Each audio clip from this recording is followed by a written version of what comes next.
Digital raids পডকাস্টে আপনাদের সবাইকে স্বাগত। আপনি যদি প্রতিদিন ট্রেড করেন কিন্তু বারবার লস করে হতাশ হয়ে পড়েন, তাহলে আজকের এই অডিও রিভিউ আপনার জন্য। আজকে আমি আলোচনা করব ইন্দ্রজিৎ সাঁতরাগাছের অসাধারণ একটি বই, the subtle art of intraday trading নিয়ে। এটি শুধুমাত্র একটি ট্রেডিং বই না, বরং এটি একজন ট্রেডারের জন্য মানসিকতা, কৌশল ও নিয়ন্ত্রণ শেখার একটি পূর্ণাঙ্গ গাইড। মাইন্ডসেট ইজ কি। এই বইয়ের প্রথম বার্তাই হলো ইন্ট্রাডে ট্রেডিং মানে দ্রুত সিদ্ধান্ত প্লাস মানসিক ধৈর্য। আপনি যত ভালো স্ট্র্যাটেজি জানেন না কেন, যদি আবেগের বশে ট্রেড করেন তাহলে টিকে থাকতে পারবেন না। Strategy without discipline is dangerous. বইটি খুব স্পষ্টভাবে বলে, ডিসিপ্লিন ছাড়া স্ট্র্যাটেজি হলো অস্ত্র ছাড়া সৈনিকের মতো। আপনার কাছে যদি ট্রেডিং প্ল্যান থাকে কিন্তু আপনি সেটাকে ফলো না করেন, তাহলে জেতার কোনো সুযোগ নেই। আসুন এই বইটিতে কয়েকটি স্ট্র্যাটেজি সম্বন্ধে জেনে নেওয়া যাক, যার মধ্যে 10টি কার্যকর ইন্ট্রাডে স্ট্র্যাটেজি এই বইয়ের মধ্যে আমি তুলে ধরেছি। সেগুলো হচ্ছে, যেমন gap up gap down strategy. 1 নম্বর, সকালে গ্যাপ দিয়ে ওপেন হওয়া শেয়ারগুলি কিভাবে ট্রেড করবেন, এই বই সম্বন্ধে বিস্তারিত আলোচনা করা হচ্ছে। 2 নম্বর হচ্ছে ওপেনিং রেঞ্জ রেঞ্জ ব্রেকআউট, যা ওআরবি বলা হয়। প্রথম 15 থেকে 30 মিনিট রেঞ্জ ব্রেক হলে কিভাবে এন্ট্রি নেবেন। 3 নম্বর হচ্ছে previous day high low strategy. আগের দিনের হাই লো এর পাশে কিভাবে রিভার্সাল ধরবেন, এটা নিয়ে আলোচনা করা হয়েছে। চতুর্থ হচ্ছে moving average bounce strategy. 20 AM এ বা 50 AM তে শেয়ার বাউন্স করলে কিভাবে সেট আপ করবেন সেই ব্যাপারে বিস্তারিত বলা হয়েছে। 5 নম্বর হচ্ছে ব্রেকআউট পুলব্যাক এন্ট্রি। ব্রেকআউট হওয়ার পর রিটেস্টে কিভাবে কনফার্মড এন্ট্রি নেবেন সেই ব্যাপারেও বলা হয়েছে। 6 নম্বর হচ্ছে ভলিউম স্পাইকস কনফার্মেশন।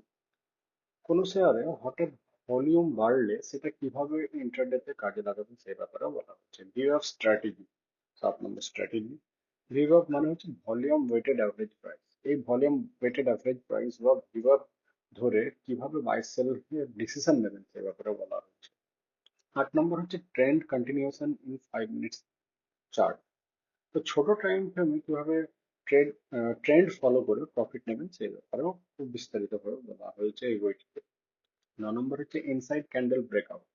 তো ইনসাইড ক্যান্ডেলের পরে ব্রেকআউট কিভাবে ট্রেড করবেন সে ব্যাপারেও বিস্তারিত আলোচনা করা হয়েছে। এবং 10 নম্বর যে স্ট্র্যাটেজি, সেটা হচ্ছে আমাদের সবারই জানা, reversal from support and resistance. Support বা রেজিস্ট্যান্স থেকে কিভাবে প্রফেশনাল রিভার্সাল ধরবেন এই ব্যাপারে এই বইয়ে খুব বিস্তারিতভাবে বলা হয়েছে। তো প্রতিটি স্ট্র্যাটেজির পেছনে যুক্তি, নিয়ম ও বাস্তব উদাহরণ দেওয়া আছে, যা নতুন এবং অভিজ্ঞ উভয় ট্রেডারদের জন্যই কিন্তু খুবই উপযোগী। বইটি শুধু কৌশল শেখায় না, শেখায় কিভাবে একজন পেশাদার ট্রেডারের মতো চিন্তা করতে হয়। নিজেকে নিয়ন্ত্রণ করাই সবচেয়ে বড় ট্রেডিং স্কিল।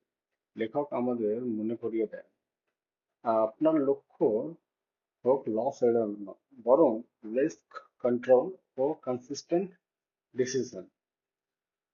আচ্ছা, এখন ধরা যাক এই বইটা কাদের জন্য উপযোগী। যারা ইন্ট্রাডে ট্রেডিং করেন অথবা করতে চান, বা আপনি মনে করেন হয়তো 10টা ট্রেড নিচ্ছেন পুরো দিনে কিন্তু 9টাতেই লস হচ্ছে, তো তাদের জন্য এই বইটি খুব উপযোগী। আর আপনি যদি জানতে চান কিভাবে প্রফেশনাল ট্রেডাররা যারা 1 থেকে 2% কনসিস্টেন্ট লাভ করে, তাহলেও কিন্তু এই বইটা আপনাদের অবশ্যই পড়া উচিত। এক কথায় এটি একজন ইন্ট্রাডে ট্রেডারের জন্য মাস্ট রিড বুক। তো এটি ছিল আজকের পডকাস্টে বাংলা বইয়ের review, the settle of intraday trading. এই ধরনের আরো ট্রেডিং ও মানসিকতা ভিত্তিক বইয়ের রিভিউ পেতে আমাদের পডকাস্টটিকে বা আমাদের চ্যানেলটিকে সাবস্ক্রাইব করুন। ভিডিওটি ভালো লাগলে অবশ্যই লাইক দিন এবং বন্ধুদের সঙ্গে শেয়ার করুন। আর কমেন্টে লিখে জানান পরের পর্বে আপনি কোন বই চান। ধন্যবাদ।